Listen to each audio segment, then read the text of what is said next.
ಈ ಒಂದು ಪ್ರಕರಣಕ್ಕೆ ಸಂಬಂಧಪಟ್ಟಂತೆ ಸ್ಪಷ್ಟ ಆಗ್ತಾ ಇರುವಂಥದ್ದು ಕಾಂಗ್ರೆಸ್ನ ಯಾವೊಬ್ಬ ನಾಯಕನೂ ಕೂಡ ಕಲ್ಲೆಸೆತವನ್ನು ಸಮರ್ಥನೆ ಮಾಡ್ತಾ ಇಲ್ಲ. ಇದಕ್ಕೆ ನಾನು ದಕ್ಷಿಣ ಕನ್ನಡ ಜಿಲ್ಲಾ ಎಲ್ಲ ಕಾಂಗ್ರೆಸ್ ನಾಯಕರಿಗೂ ಕೂಡ ಶುಭಾಶಯ ಹೇಳೋದಕ್ಕೆ ಇಷ್ಟಪಡ್ತೀನಿ. ಯಾಕೆ ಅಂದರೆ ಏನಾದರೂ ಕ್ರೈಮ್ ಆದರೆ ನಾವಲ್ಲ, ಪ್ರತಿಭಟನೆ ಮಾಡೋದು ನಾವು, ಅರೆಸ್ಟ್ ಆಗೋದು ಇವರ ಕಾರ್ಯಕರ್ತರು.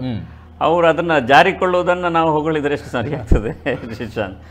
ಅಲ್ಲ, ಪ್ರಮುಖವಾಗಿ ನೈತಿಕತೆ ಇದೆ ಕರೆಕ್ಟ್, ಅಂದ್ರೆ ಅಷ್ಟಕ್ಕೂ ಒಂದು ನೈತಿಕತೆ ಇದೆ ಅಂತ ಹೇಳಿದ್ರೆ ಶಬಾಸ್, ಕರೆಕ್ಟ್. ಆ ವಿಚಾರಕ್ಕೆ ಮಾತ್ರ ಅದು ಹೊರತುಪಡಿಸಿ ವಿವಾದಾತ್ಮಕ ಹೇಳಿಕೆಗಳನ್ನ ನೀಡಿದ್ದಾರೆ, ಅದರಿಂದ ಪ್ರಚೋದನೆ ಆಗಿ ಅಲ್ಲಿ ಕಲ್ಲೆಸೆತಗಳು ಕೂಡ ನಡೆದಿರಬಹುದು ಪ್ರಮುಖವಾಗಿ.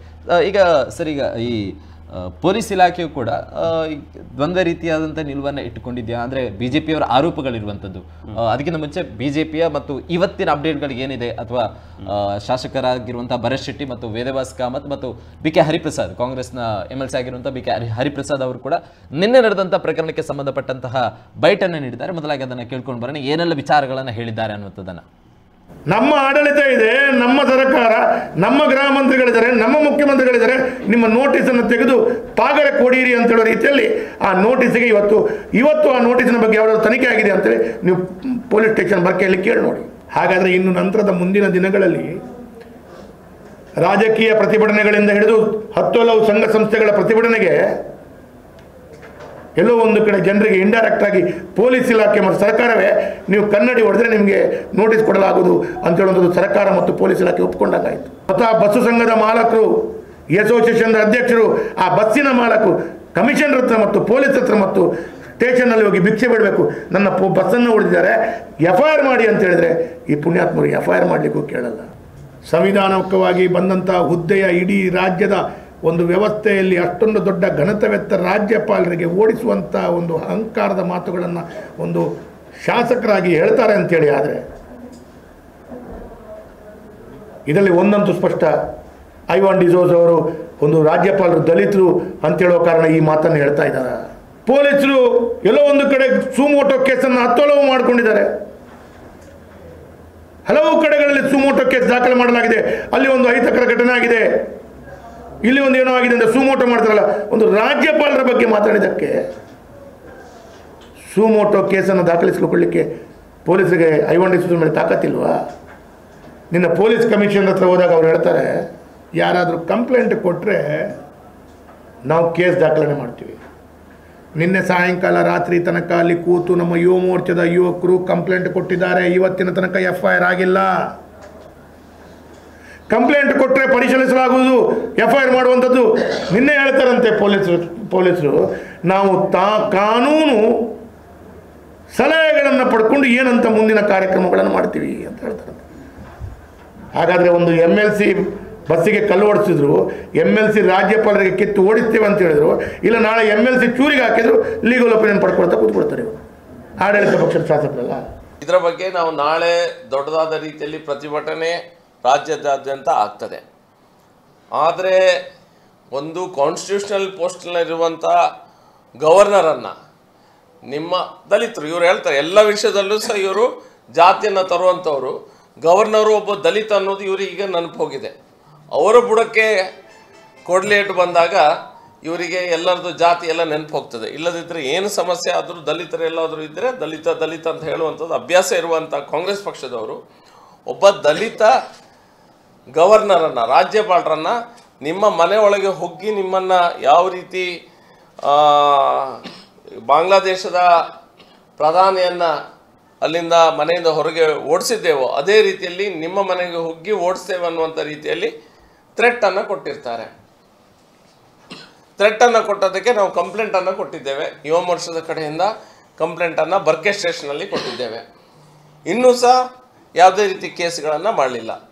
ನಿನ್ನೆ ಕಾರ್ಪೊರೇಟ್ ಕಮಿಷನರ್ ಹತ್ರ ನಾವು ಮಾತಾಡ್ಲಿಕ್ಕೆ ಹೋದಾಗ ಇಲ್ಲ ನಮಗೆ ಸುಮೋಟೋ ಆಗಿ ಕೇಸನ್ನು ತೆಗಿಲಿಕ್ಕೆ ಆಗುವುದಿಲ್ಲ ಅನ್ನುವಂಥ ಮಾತನ್ನು ಹೇಳಿದರು. ಸುಮೋಟೋ ತೆಗಿಲಿಕ್ಕೆ ಅವಕಾಶ ಇದೆ. ಕಾನ್ಸ್ಟಿಟ್ಯೂಷನಲ್ ಬಾಡಿಯ ಒಂದು highest authority in Karnataka, chief ಮಿನಿಸ್ಟರ್ಗಿಂತ ಸಹ ಮೇಲಿರುವಂಥ ಒಬ್ಬ ಪೋಸ್ಟಿನ ವ್ಯಕ್ತಿಗೆ ನಿಮ್ಮ ಮನೆಗೆ ಹೋಗಿ ನಿಮ್ಮನ್ನು ಅಲ್ಲಿಂದ ಓಡಿಸ್ತೇವೆ ಅಂತ ಹೇಳಿದಾಗ ಪೊಲೀಸರು ಕೈ ಕಟ್ಟಿ ಕೂತ್ಕೊಂಡಿದ್ದಾರೆ. ನಮ್ಮ ಮೇಲೆಲ್ಲ ಕೇಸ್ ಆಗ ನಡುರಾತ್ರಿಯಲ್ಲಿ ಇವರು ಹೋಗಿ ಪ್ರಾಸಿಕ್ಯೂಷನ್ಗೆ ಪರ್ಮಿಷನ್ ತೊಗೊಳ್ಬೇಕು FIR ಹಾಕಲಿಕ್ಕೆ. ಹಾಗಾಗಿ ನಡುರಾತ್ರಿಯಲ್ಲಿ ಹೋಗಿ ತೊಗೊಂಡು ಬಂದು ನಮ್ಮ ಮೇಲೆಲ್ಲ ಕೇಸ್ ಹಾಕ್ತಾರೆ. ಆದರೆ ಈಗ ನಾವು ಕೇಸ್ ಕೊಟ್ಟಾಗ ನಿಮ್ಮ ಎದುರು ನಾನು ಸರ್ಕಲ್ ಇನ್ಸ್ಪೆಕ್ಟರ್ಗೆ ಫೋನ್ ಮಾಡಿ ಮಾತಾಡಿದ್ದೇನೆ. ಇಲ್ಲ ನಾವು ಅಸಿಸ್ಟೆಂಟ್ ಡೈರೆಕ್ಟರ್ ಪ್ರಾಸಿಕ್ಯೂಷನ್ ಯಾರಿದ್ದಾರೆ ಜುಡಿಷಿಯಲ್ ಅವರಿಗೆ ನಾವು ಕಳಿಸಿದ್ದೇವೆ, ಅವರಿಂದ ಇನ್ನು ಬರಬೇಕು ಅನ್ನುವಂಥದ್ದು ಹೇಳಿದೆ. ಯಾಕಂದರೆ ರಾಜಕೀಯ ಪಕ್ಷ ಆಡಳಿತ ಪಕ್ಷ ಮಾಡುವಂಥ ಪಕ್ಷದ MLC ಸಿದ್ದರಾಮಯ್ಯನ ಭಿಕ್ಷೆಯಿಂದ MLC ಆದಂಥ ಐವನ್ ಡಿಸೋಜ ಅವರು ಇದರಲ್ಲಿ ನೇರವಾಗಿ ಭಾಗಿಯಿರುವ ಕಾರಣಕ್ಕಾಗಿ ಈ ಕೇಸನ್ನು ಮುಚ್ಚಿ ಹಾಕುವ ಪ್ರಯತ್ನ ಜಾಸ್ತಿಯಾಗಿ ನಡಿಬಹುದು ಅನ್ನೋದು ನನ್ನ ಶಂಕೆ. ಯಾರು ಕೊಲ್ಲು ಹೊಡೆದವ ಒಬ್ಬ ನಾಮಿನೇಟೆಡ್ ಕಾರ್ಪೊರೇಟರ್ ಅವನನ್ನು ಅವನ ಕ್ವಾಲಿಟಿಯನ್ನು ನೋಡಿ ಇವನನ್ನು ನಾಮಿನೇಷನ್ ಮಾಡಿದ್ದಾರೆ. ಆ ನಾಮಿನೇಷನ್ ಮಾಡಿದ ಬಹುಶಃ ಇನಾಯತ್ ಅಲಿ ಅವರ ಯಾರೋ ಇರಬೇಕು, ನನಗೆ ಕರೆಕ್ಟ್ ಗೊತ್ತಿಲ್ಲ. ಯಾಕೆ ನಾಮಿನೇಟ್ ಮಾಡಿದ್ದಾರೆ ಅನ್ನೋದು ಅವರು ಯೋಚನೆ ಮಾಡಬೇಕು. ನಾಮಿನೇಟೆಡ್ ಒಬ್ಬ ಕಾರ್ಪೊರೇಟ್ರೇ ಈ ನಮ್ಮನಿ ಕಲ್ಲು ಹೊಡಿತಾನ ಅಂತ ಹೇಳಿದರೆ, ಒಂದು ವೇಳೆ ಅವನು ಚುನಾಯಿತನಾಗಿ ಕಾರ್ಪೊರೇಟರ್ ಆಗಿ ಬಂದರೆ ಏನು ಮಾಡ್ಬೋದು ಇವರು ಕಾಂಗ್ರೆಸ್ನವರು? ಅಭಿವೃದ್ಧಿಯ ವಿಷಯ ಬಿಟ್ಟುಬಿಡಿ, ಕಲ್ಲು ಹೊಡೆಯುವುದೇ ಇವರು ಎಲಿಜಿಬಿಲಿಟಿ ಕ್ರೈಟೀರಿಯಾ ಅನ್ನುವಂಥ ರೀತಿಯಲ್ಲಿ ಇವರು ಕಾಂಪಿಟೇಷನಲ್ಲಿ ಕಲ್ಲು ಹೊಡ್ತಾಯಿದ್ರು. ಮತ್ತೊಬ್ಬ ಗ್ರಾಮ ಪಂಚಾಯತ್ನ ಸದಸ್ಯ. ಇವರಿಬ್ಬರು ಪೊಲೀಸ್ ಸ್ಟೇಷನಿಗೆ ಹೋಗಿ ನಾವೇ ಮಾಡಿದ್ದು ಏನು ಮಾಡ್ತೀರಿ, ನಮ್ಮನ್ನು ಯಾರಿಂದ ಸಹ ಏನು ಮಾಡಲಿಕ್ಕೆ ಆಗೋದಿಲ್ಲ ಅನ್ನೋದು ಘಂಟಾಘೋಷವಾಗಿ ಹೇಳ್ತಾ ಇದ್ದಾರೆ. ಯಾಕಂತ ಹೇಳಿದ್ರೆ ಸರ್ಕಾರ ಇದೆ ಅನ್ನುವಂಥ ಮದ, ಅಧಿಕಾರದ ಮದ ಇವರು ತಲೆಗೇರಿದೆ. ಜನ ನೋಡ್ತಾರೆ, ಬುದ್ಧಿ ಕಲಿಸುವ ಸಮಯ ಬಂದಾಗ ಬುದ್ಧಿ ಕಲಿಸ್ತಾರೆ. ಆದರೆ ಈ ಕಾಲಘಟ್ಟದಲ್ಲಿ, ಈ ಸಮಯದಲ್ಲಿ ನಮ್ಮ ಕಾನೂನು ಸುವ್ಯವಸ್ಥೆಗೆ ಭಂಗ ತರುವಂಥ ರೀತಿಯಲ್ಲಿ ವರ್ತಿಸಿರುವಾಗ ಪೊಲೀಸರು ಯಾಕೆ ಕೈ ಕೊಟ್ಟು ಕುಳಿತಿದ್ದಾರೆ? ಪೊಲೀಸರು ಅಷ್ಟೊತ್ತು ಏನು ಮಾಡ್ತಾಯಿದ್ರು? ಕಾರ್ಪೊರೇಷನ್ ಇದೇ ಬಿಲ್ಡಿಂಗಿನ ಮುಂಭಾಗದಲ್ಲಿ ಸ್ಟ್ರೈಕ್ ಆಗಿದೆ. ಎರಡೂ ರೋಡಲ್ಲಿ ಜನ ಸೇರಿಕೊಂಡು ವೆಹಿಕಲ್ ಮೂವ್ಮೆಂಟಿಗೆ ಬಿಡ್ತಾ ಇಲ್ಲ. ವೆಹಿಕಲ್ ಮೂವ್ಮೆಂಟಿಗೆ ಬಿಡುವುದಿಲ್ಲ ಅಂತ ಪರ್ಮಿಷನ್ ತೊಗೊಂಡಿದ್ರ? ರಸ್ತೆ ಬಂದ್ ಮಾಡಲಿಕ್ಕೆ ಒಂದು ಕಡೆ ಮಾಡೋದನ್ನ ನೋಡಿದ್ದೇನೆ, ಮತ್ತೊಂದು ಕಡೆ ಬಿಡ್ತಾರೆ. ಎರಡೂ ಕಡೆ ನೀವು ಬಂದ್ ಮಾಡಿದ್ರಿ. ಎರಡೂ ಕಡೆ ಬಂದ್ ಮಾಡಿದ ಕಾರಣ ನೀವು ಯಾರ ಮೇಲೆಲ್ಲ FIR ಹಾಕಿದ್ರಿ? ಕಲ್ಲು ಹೊಡೆದದ್ದು ಒಂದು ವಿಷಯ, ರಸ್ತೆ ಎರಡು ಕಡೆಯಿಂದ ನಿಲ್ಲಿಸಿದ್ರಿ ನೀವು.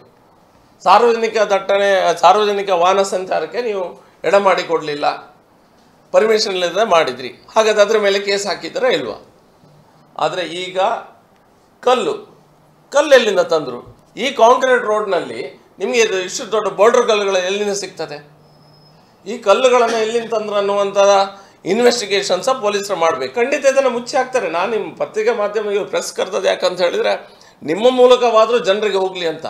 ಪೊಲೀಸರ ಮೇಲೆ ನಮಗೆ ಅವರು ಯಾವಾಗ ಅಧಿಕಾರಿಗಳು ರಾಜಕೀಯ ಶಕ್ತಿಗಳ ಕೈಗೊಂಬೆಯಾಗಿ ವರ್ತಿಸಕ್ಕೆ ಶುರು ಮಾಡ್ತಾರೋ, ನಮಗೆ ಜನರಿಗೆ ಅವ್ರ ಮೇಲೆ ಇದು ಹೋಗ್ತದೆ, ಏನು ಅವ್ರ ಮೇಲೆ ಇರುವಂಥ ಹೋಪ್ಸ್ ಏನಿದೆ ಅದು ಹೋಗ್ತದೆ. ಇವ್ರು ಏನಾದರೂ ನ್ಯಾಯ ಕೊಡ್ಬೋದಾ ಇಲ್ವೋ ಅಂತ ನನಗೆ ಗೊತ್ತಿಲ್ಲ. ಯಾವ ಗಲಭೆನೂ ಪ್ರತಿಭಟನೆ ಪ್ರಜಾಪ್ರಭುತ್ವದಲ್ಲಿ ಪ್ರತಿಭಟನೆ ಮಾಡ್ತಕ್ಕಂಥದ್ದು ಎಲ್ಲ ರಾಜಕೀಯ ಪಕ್ಷದ ಹಕ್ಕು, ಎಲ್ಲ ನಾಗರಿಕರ ಹಕ್ಕು. ಸಂವಿಧಾನದ ಚೌಕಟ್ಟಿನಲ್ಲಿ ನಾವು ಪ್ರತಿಭಟನೆ ಮಾಡಿದ್ದೇವೆ ವಿನಃ ಎಲ್ಲೂ ಸಹ ಹಿಂಸಾತ್ಮಕವಾದ ಪ್ರತಿಭಟನೆ ಎಲ್ಲೂ ಸಹ ನಡೆದಿಲ್ಲ. ಶಾಂತಿಯುತವಾದ ಪ್ರತಿಭಟನೆಯನ್ನು ನಾವು ಮಾಡಿದ್ದೇವೆ. ಬಾಂಗ್ಲಾದೇಶ ಮತ್ತು ಇಂಡಿಯಾ ದೇಶನ ಒಂದು ಮಾಡೋದು ಬೇಡ. ಐವಾನ್ ಡಿಸೋಜ ಅವರು ಏನು ಹೇಳಿದ್ದಾರೆ ಅಂತ ನನಗೆ ಸರಿಯಾಗಿ ಗೊತ್ತಿಲ್ಲ. ನೀವು ಅವ್ರನ್ನೇ ಕೇಳೋದು ಒಳ್ಳೆಯದು, ಇಲ್ಲಾಂದರೆ ಪಕ್ಷದ ಅಧ್ಯಕ್ಷರು ಮುಖ್ಯಮಂತ್ರಿನ ಕೇಳಿದ್ರೆ ಒಳ್ಳೆಯದು. ಅಲ್ಲ, ನಾನು ಆ ಸ್ಟೇಟ್ಮೆಂಟ್ ನೋಡದೆ ನಾನೇನು ಮಾತಾಡಲಿಕ್ಕೆ ಆಗೋದಿಲ್ಲ. ಒಂದು ವಿಚಾರ, ಬಾಂಗ್ಲಾದೇಶ ಭಾರತ ದೇಶ ಒಂದೇ ಮಾಡೋದು ಬೇಕಾಗಿಲ್ಲ, ಅಷ್ಟು ಮಾತ್ರ ಹೇಳಬಲ್ಲೆ ನಾನು. ಬಾಕಿ ವಿಚಾರವನ್ನು ನೀವು CLP ನಾಯಕರು ಮತ್ತು PCC ಅಧ್ಯಕ್ಷನ ಕೇಳಿದ್ರೆ ಒಳ್ಳೆಯದು. ನಮ್ಮ ಆಡಳಿತ ಇದೆ, ನಮ್ಮ ಸರ್ಕಾರ. ಸೊ ಪ್ರಮುಖವಾಗಿ ಕರಾವಳಿಯ 3 ಪ್ರಮುಖ ನಾಯಕರುಗಳು ನಿನ್ನೆ ನಡೆದಂತಹ ಘಟನೆಗೆ ಸಂಬಂಧಪಟ್ಟಂತೆ ಪ್ರತಿಕ್ರಿಯೆ ನೀಡಿರುವಂಥದ್ದು. ಅವರವರ ಅಭಿಪ್ರಾಯಗಳು. BK ಹರಿಪ್ರಸಾದ್ ಅವರಂತೂ ಈ ವಿಚಾರಕ್ಕೂ ನನಗೆ ಯಾವುದೇ ಸಂಬಂಧ ಇಲ್ಲ, ಕಾಂಗ್ರೆಸ್ನವರು ಏನು ಉತ್ತರವನ್ನು ನೀಡ್ತಾರೆ ಅವ್ರ ಬಳಿ ಕೇಳ್ಕೊಳ್ಳಿ, ನನಗೂ ಇದಕ್ಕೂ ಯಾವುದೇ ಸಂಬಂಧಗಳಿಲ್ಲ ಅನ್ನುವಂಥದ್ದನ್ನು ಹೇಳಿ ಅವರಂತೂ ಜಾರ್ಕೊಂಡಿದ್ದಾರೆ. ಆಕ್ಚುಲಿ ಅದು ಜಾಣ ನಡೆ, ಜರ್ಕೊಳ್ಳೋದಕ್ಕಿಂತಲೂ ಪ್ರತಿಭಟನೆಯನ್ನು ಸಮರ್ಥನೆ ಮಾಡಿದ್ದಾರೆ.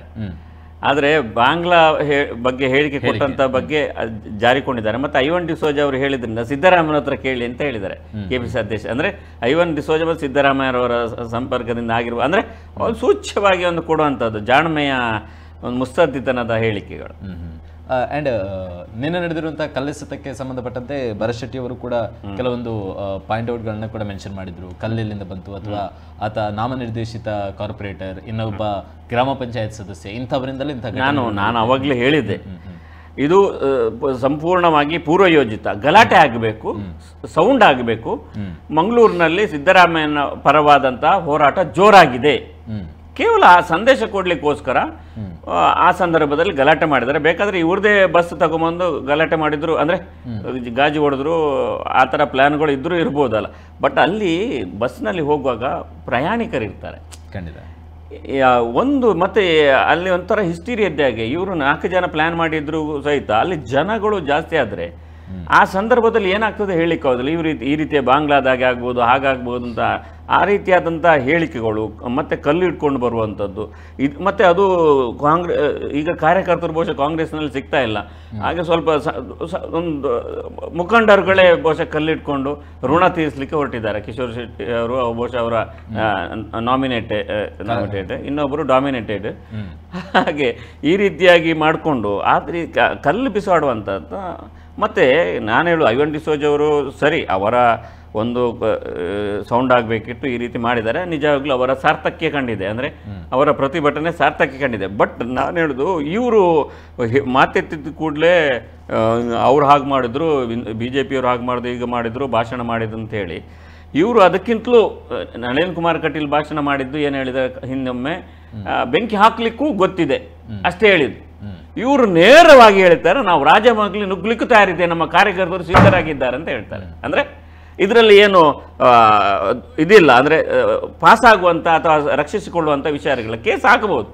ಅಲ್ಲಿ ಅವರು ನಮಗೆ ಬೆಂಕಿ ಹಾಕಲು ಗೊತ್ತಿದೆ ಅಂದರೆ ಬೆಂಕಿ ಹಾಕ್ಲಿಕ್ಕೆ ಗೊತ್ತಿದೆ, ಹಾಕ್ತೇವೆ ಅಂತಲ್ಲ, ಅಂದರೆ ಹಾಕಲೂಬಹುದು. ಆ ರೀತಿಯಾದಂಥ ಸ್ಟೇಟ್ಮೆಂಟ್ಗಳು ಇವರು ನೇರವಾಗಿ ಹೇಳಿದ್ದಾರೆ. ಅಂದರೆ ಈ ರೀತಿಯಾದಂಥ ಒಂದು ಆಡಳಿತ ಪಕ್ಷ ಇರುವಾಗ ಈ ರೀತಿಯಾದಂಥ ಒಂದು ಸರಿಯಲ್ಲ. ಬಟ್ ಸಿದ್ದರಾಮಯ್ಯರವರ ಉಳಿವಿಗೋಸ್ಕರ ಇವರೊಂದು ಪ್ರಬಲ ವಿರೋಧವನ್ನು ತೋರಿಸಬೇಕಾಗಿದೆ. ಹಿಂದೊಮ್ಮೆ ಯಡಿಯೂರಪ್ಪರಿಗಾದಂಥ ಅವಮಾನಗಳು, ಸೆರೆವಾಸಗಳು, ನೋವುಗಳು ಇದೆಲ್ಲವೂ ಇವರಿಗೆ ಗೊತ್ತಿದೆ. ಮತ್ತು ಸಿದ್ದರಾಮಯ್ಯವರು ಈ ಬಾರಿ ಒಂದು ಮುಖ್ಯಮಂತ್ರಿ ಆದರೆ ಮುಂದಿನ ಬಾರಿ ಮುಖ್ಯಮಂತ್ರಿ ಆಗುವ ಒಂದು ಇದು ಡೌಟ್ ಇದೆ. ಹಾಗೆ ಕೊನೆಯ ಈ ಮುಖ್ಯಮಂತ್ರಿಯ ಸಂದರ್ಭದಲ್ಲಿ ಈ ರೀತಿಯಾದಂಥ ಹೀನಾಯವಾದಂಥ ಪರಿಸ್ಥಿತಿ ಬರಬಾರ್ದು, ಅದಕ್ಕೋಸ್ಕರ ಅವರು ಆಕ್ರೋಶವನ್ನು ತೋರಿಸಿದ್ದಾರೆ. ಅಹಿಂದ ವರ್ಗದವರನ್ನು ಎತ್ತಿಕಟ್ಟುವ ಮೂಲಕ BJPಯನ್ನು ನಿಲ್ಲಿಸುವ, ಕೇಂದ್ರದ ನಡೆಯನ್ನು ತಡೆಯುವಂಥ ಒಂದು ಪೂರಕವಾಗಿ ಈ ರೀತಿ ಮಾಡಿದ್ದಾರೆ. ಆದರೆ ಇಂತಹ ಘಟನೆಗಳು ಜನರಿಗೆ ಅದು ಖುಷಿ ಕೊಡುವುದಿಲ್ಲ ಅಂತ ನನಗೆ, ಅಂದರೆ ಅದರ ತೀರಾ ವ್ಯತಿರಿಕ್ತ ಪರಿಣಾಮವನ್ನು ಬೀರುತ್ತದೆ. ನಮ್ಮ TV the pulse of coastal Karnataka.